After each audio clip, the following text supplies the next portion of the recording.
All right, so this was a slasher film I came upon last year at the end of the year. It was supposed to be like a Christmas slasher, but it didn't become available to me until this week. So another film I'm going to count as a 2025 film, and this is The Naughty List of Mr. Scrooge. Yeah, this is the type of movie where I have no one to blame but myself for even watching this. But I thought, hey, you never know. You got to check them out. And this is one I was interested in trying to see at the end of last year. It didn't happen. And then it popped up for me to watch. And I was just like, screw it. I'm going to throw it on. Kaylee had like an hour and a half left of work. And I literally had nothing to do in the moment. And was like, this is the perfect amount of time to watch it before she's off. I'll throw it on. I had nothing else that I wanted to watch in that moment, so it was just kind of like, screw it, I'll throw it on. And this is like a very classic slasher setup. Like this, somebody is whoever made this definitely watched a lot of 80s slasher films, because this is the premise of so many of these types of films where a group of friends get together for the holidays, and then there was a tragedy that happened in the past with one of the girl's boyfriends, and their past comes back to haunt them as they get these presents from Scrooge that reveal some truths and secrets about them that turn them against each other, and it's this revenge tale kind of thing. It's something you've seen a trillion times, and that's not a bad thing per se, because I've seen plenty of slashers over the years that have this premise that is very derivative, and it doesn't matter as long as like the characters are fun, the kills are good, the babes are hot, any of that kind of stuff can make those types of exploitive films work. Unfortunately, this has nothing to offer. This was terrible.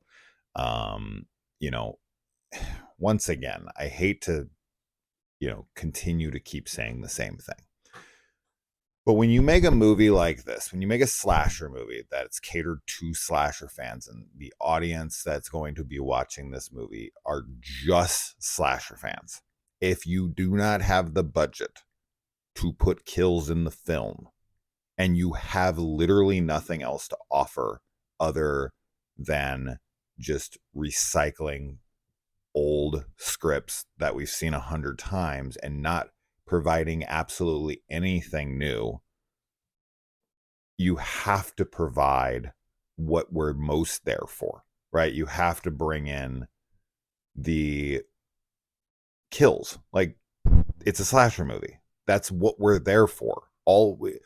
These characters that you have are very one-dimensional, very unlikable, and therefore we're waiting for their deaths. We're waiting for the killer to dispatch these super annoying characters.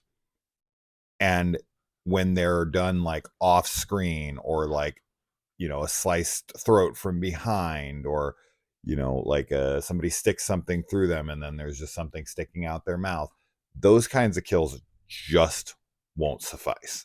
Those kinds of kills are just not going to be good enough. And so, whatever, if you don't have the budget to do the kills, and you have nothing else to offer to the audience because this story is trash, right? It's just a hodgepodge collection of every trope in every slasher film ever, and we've seen those. And those films, the 80s films, have a charm to them that we cannot duplicate today. So what you have to offer is the exploitation. It's got to be the nudity, it's got to be the kills, it's got to be the things that people are there for. When these films have none of that, the story is derivative, it has nothing to offer in the way of entertainment. You have characters that are super unlikable. It becomes a chore, right? It becomes like it's exhausting to watch movies like this, because I know the people who make these types of movies would agree with me. Like these are the kinds of movies they would watch and be like, "Oh man, come on, you got to show the kills. Come on, where's the tits? Where's the whatever?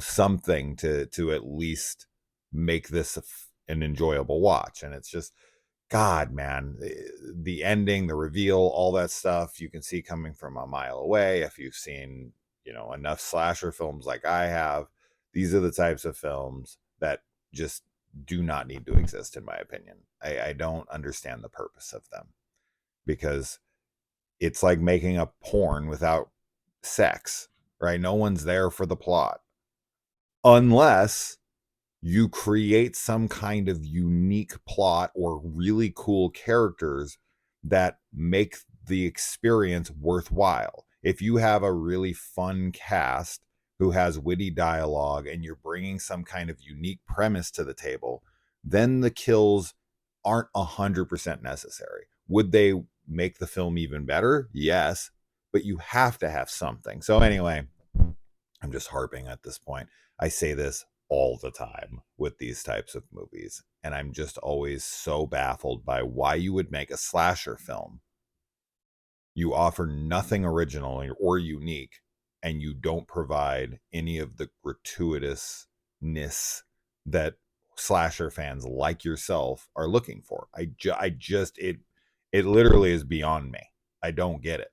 Like, get together with a special effects crew, find out how much it would cost to put in at least 2 or 3 memorable kills, make that an absolute mandatory part of the budget, and say, I will cut corners anywhere I can to make sure that these kills appear on screen to satiate the horror fan, the slasher fan that I'm trying to cater towards.